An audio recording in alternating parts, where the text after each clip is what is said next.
What's going on, guys? I am What the Moose, and today we are not going to be opening packs. We are not going to be talking about new content in MUT. We are going to be talking about what is wrong with Madden Ultimate Team 17. Now, I know a few of you guys have commented in different videos and whatnot saying you love the game, you love the mode and whatnot, and that's all fine and well. But this is for you guys that are feeling down in the game, guys like me and a lot of other YouTubers that are not really enjoying MUT this year. And I think there are some great reasons why. Now, this video is going to reference a tweet by my brother, actually, that he put out. It was after a conversation that me and him had over the weekend on this long car ride. We talked about it for like an hour about what was wrong with Ultimate Team, and obviously, it's his thoughts as well, but I'll kind of interject mine as well. But I'll throw some up on the screen so you guys can actually get a visual of what he's talking about, and also I'll leave the link down in the description if you guys want to check out the tweets for yourself. So without further ado, let's hop right into it and see exactly what is wrong with MUT 17 this year. So basically, my brother's laying out a laundry list of issues he has with the game, and I agree with a lot of them as well. So first up, he says head-to-head seasons rewards, despite being revised several times, which they have been, I think about 2 or 3 times, they're still weak. Coupled with this is a seemingly strong push towards salary cap ranked and draft champions ranked, which is definitely true. The game in general pushes you towards playing those modes over head-to-head unlimited.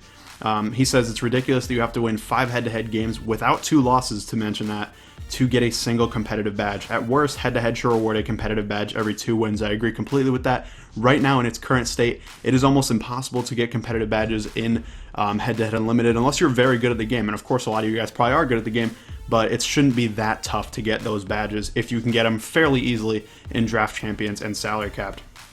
Now, he also says, personally, I hate spending coins to play online games, especially when you get knocked out and effectively lose all that coin within 2 losses.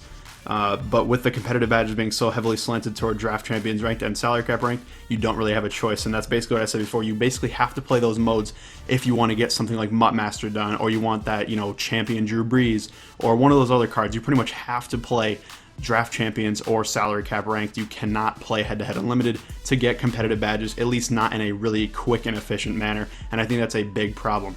Now, you guys might ask, why is it a big issue if we can't play head-to-head unlimited? Or not that you can't play it, but that you really shouldn't be playing it if you're going for that stuff. Salary cap and draft champions is pretty fun. Now, his second point addresses that completely, and he says there is no incentive to build a strong team. My favorite part of MUT has always been team building, and I'm sure many of you guys as well.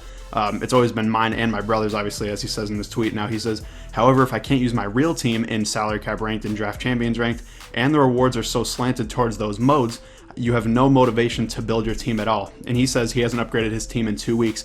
I can attest to that as well. My team is literally all team hero sets for the Man of the Month sets. I swear to God, every single starter on my team is a team hero, and it's just a little bit ridiculous. I don't really have any reason to upgrade that team. That team is perfectly fine to do solos that I need to do, and otherwise I just don't need to have my team upgraded, because all I really play in terms of the actual game against other people is draft champions ranked. And of course, you could say, salary cap ranked has an element of you creating your own team, which is definitely true, but there are certainly different players and whatnot that you almost need to have on certain salary cap teams. And in the end, you don't really have to have your own team. It's not really your ultimate team, because you're limited by the salary cap. That's the whole point of the mode, is that you can't have the best team possible. You have to make it efficient at every certain level. So you can't have a quote-unquote ultimate team, which is what the entire mode is dependent on. Now, the next one is a huge issue, especially in my mind, and I'm sure your guys' as well. Solo challenge rewards this year are super weak, he says. It is astonishing to me that developers removed the one thing, NFL Journey, that I think almost everyone had a positive view of, and I think that's absolutely true. NFL Journey was almost universally loved by everyone in the community, and I'll talk more about that in a sec, but he says, MUT, in my mind, should revolve around opening packs. I'd rather get a pack reward where you have no idea of what you're going to get than a no auction, no trade, or limited time player. And I agree completely with that. Basically, what he's referencing is at the end of the Ultimate Season solos, which are very similar to the Journey solos. You'll eventually get certain gold players, or an elite player at the end, like Mike Evans and Stephon Gilmore. You get those guys, which is kind of cool, but in the end, everyone has those same players and no one can sell them. So basically, everyone has them on their team. And if you hopped into a head-to-head unlimited game, I almost guarantee you'd see those players, unless for some reason somebody had a better player than that, and maybe Mike Evans is their 5th receiver, so you never see him because of that. But in general, everyone has those players on their team because there's no reason to get rid of them. There's no reason to quick sell them, because you don't really get anything for that, and you can't actually sell it. Now, those cards wouldn't sell for a lot on the market, but they might sell for like 10K, 20K, something like that, and it's a nice little pickup. if you were able to sell them. Now, I also agree completely with the packs in general. I think for the Ultimate season, you've most gotten, I think, a couple Pro Packs. I haven't looked through it completely, but I remember the journey last year. You were getting Pro Packs, Veteran Packs, all Pro Packs. I think at the end, you got like a Legend Pack, a Game Changer Pack, and then with future NFL Journey solos, there were, I think, in total 5 or maybe 6 in MUT 16. You were getting like Ultimate Packs. You were getting just crazy good packs. And like you said in that, you're probably not going to get anything great from the packs, but at least it makes it fun because you get to open a pack. You can maybe save it for the Saturday, Sunday when Legends or Ultimate Legends later in the year come out. Stuff like that, you can save it. You can, basically the element of surprise is there, and I think that's very, very big and something to not be discounted in MUT. The fact that you get a guaranteed player and everyone gets the same exact player is not really all that fun, because it's more fun to open a pack and get something random, maybe have the chance to get something crazy like a JJ Watt or an Aaron Rodgers, or maybe you just get a couple random elites, or maybe you don't get anything, but at least it's that element of surprise that makes MUT a lot of fun. Now, he goes on to say the Team Challenge solos, the 16-game string ones, are a complete joke, and I 100% agree with that. You need to do 8 of the teams to get MUT Master done, but you could, I guess, do all 32 teams if you really, hated yourself and really wanted to play that many solos. And he says they take far too long for the minimal coin rewards you get, not to mention that the gold player rewards are useless for at least 90% of the people's teams. I would say for 100% of the teams. Those goal rewards at the end are not very good. They're okay players, high 70s, low 80s, but you can't sell them, so there's literally no purpose to them, and you can't even put them in a set. You can't even use them in a Team Hero set, things like that. It's literally useless. Their only use is to play on your team, and those players are just not good enough for almost anybody. They would be good if your team was like just starting, but there's no way you would get those solos done if you were just starting, because your team's probably not good enough to beat all those solos. Now, number 4, he talks about fatigue and lack of auto subs has been an issue this entire season, and I completely agree with that, but I'm not sure, like he even says in this little write-up, that it's a MUT exclusive issue. I personally only play Ultimate Team, so I'm not really sure what happens outside of it, to be honest. So if it is just an Ultimate Team issue, that's something they got to fix. If it's not, then it's just a general Madden thing, but I pretty much want to keep this to just MUT-related items, so I'm going to skip ahead on this one. For number 5, he talks about chemistry, and I think this is a very overlooked portion of why MUT 17 is not as good as previous MUTs, and he says the developers are doing too much with chemistry. This feature was the golden child of MUT 17, something that Guru and other reps have constantly harped on all year. If you guys don't know who Guru is, it's MUT Guru, basically the community manager for EA Sports, Ultimate Team, I should say, Madden Ultimate Team, my bad. So he says, to me, there are way too many chemistries. I love that you can see the changes on the card when the chemistry is activated, but why couldn't that feature have been added for the existing style as it was supposed to work? So in theory, in previous years, when you use style boosts and stuff like that, they were technically supposed to adjust your team's ratings and whatnot, but no one ever really knew because it never really said anything and you couldn't really tell on the field. He says, in his opinion, the 8 styles we had from the past few years was a perfect number, and I completely agree with that. I know some people like the style and whatnot, but I personally think it is way too complicated to really implement in the mode. There are so many chemistries and so many different players that makes it really tough. Now, I know an example we talked about when we were talking in the car, like I mentioned, was, for certain chemistries and whatnot, there might be only 3 or 4 players at a certain position that even have that chemistry. So you're almost forced into using that player if you want to activate that chemistry. And I think that's kind of stupid. Again, it kind of defeats the purpose of calling the team Ultimate Team. It's not really your Ultimate Team if you're forced into picking between 1 or 2 players just to activate a chemistry that makes your team better. What makes it an Ultimate Team is the fact that you can use the best players you want to use. You can make an all-time Cowboys team and make it be extremely good. You can use whatever you want on your squad to make it as good as possible or to make it as funny as possible or whatever the case may be, and you don't need to be forced into using a certain chemistry or whatever to actually make your team good. Now, in number 6, my brother talks about pack odds, and basically what the gist of it is that it's very difficult to pull elites, and that the reason to pull packs is to pull things like elites. Now, I kind of agree with this in a way. Pack odds are definitely worse than they were in previous years, at least in my opinion. I open packs, pretty much daily. I wouldn't say daily, 3-4 times a week, and you guys can see in my videos, I don't really ever pull much, and I usually pull around 100k at least in every single video. Now, not to say you should get an elite every pack. Obviously, if you pull an elite every pack, elites will be worthless, so no one wants to do that, but you also want to have a good balance where people still feel like they're being rewarded if they open enough packs and whatnot. So I kind of agree with him, but I don't want to harp on it too much because I don't think pack odds are the biggest issue in MUT 17. I just think they could be toned up a little bit. Now, number 7, he says bundle toppers have been bad and really bad. He says he can't remember a single bundle topper that made him want to spend money, not a single one. And now, I don't want to speak for him or, whatever, or you guys or whatever, but I know for me personally, I spend a lot of money on Madden, and I know my brother spends a pretty good amount as well, and I know a lot of you guys probably put some money into the game as well. Now, me personally, I don't think you guys have seen me open a bundle in at least 2 weeks, probably 3 weeks, maybe even more.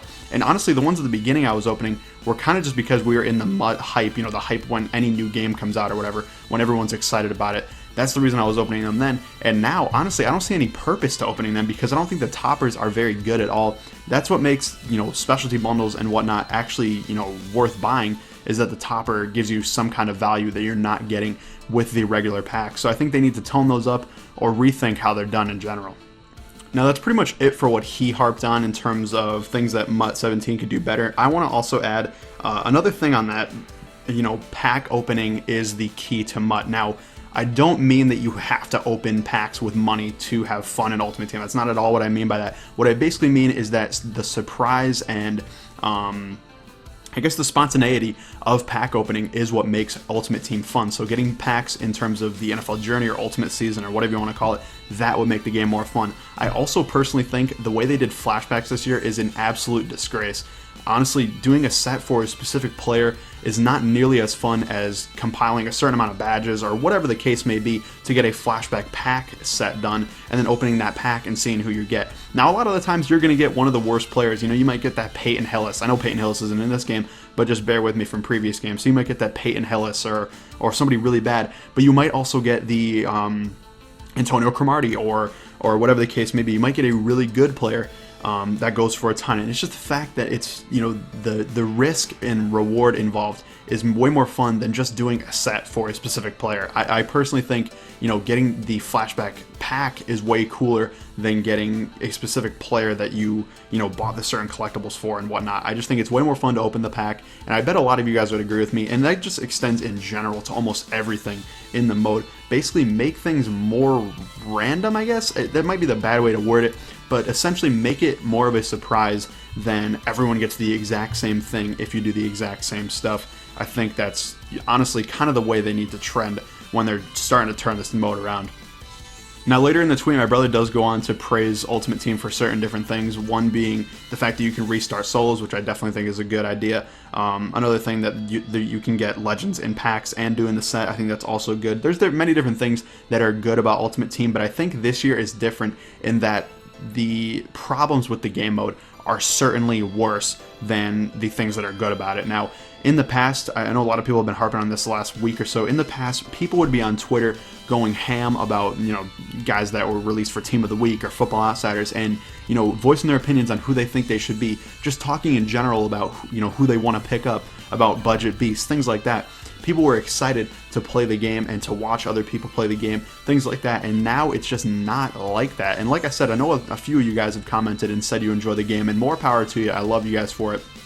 But guys like me, and I know there are a lot of you out there that are just not enjoying the game this year, I think this video and my brother's tweet and other people that have suggested, fixes and whatnot are definitely the way to go. Now, I hope the guys at EA see this video. I hope they saw that tweet. I know a few of them did, and a few of them responded to say they're looking out and trying to fix things and whatnot, but I hope they take it to heart. It's not because we hate them or hate EA or hate the game mode or hate Madden, because I bet a lot of you guys, and it's certainly for me, I love Madden. It's basically the only game I really play, for a long period of time. You guys will see on my channel, it's pretty much just Ultimate Team, some MLB mixed in, obviously this year some 2K mixed in, and then, very rarely some, Call of Duty or Overwatch. But generally, I'd say, at least 50% of my video game time is spent in Madden. So it's not because I hate the game mode or because I hate the game. It's pretty much because I love the game mode and because I want it to become better that I'm making this video and kind of being very critical of how they did things this season. Now,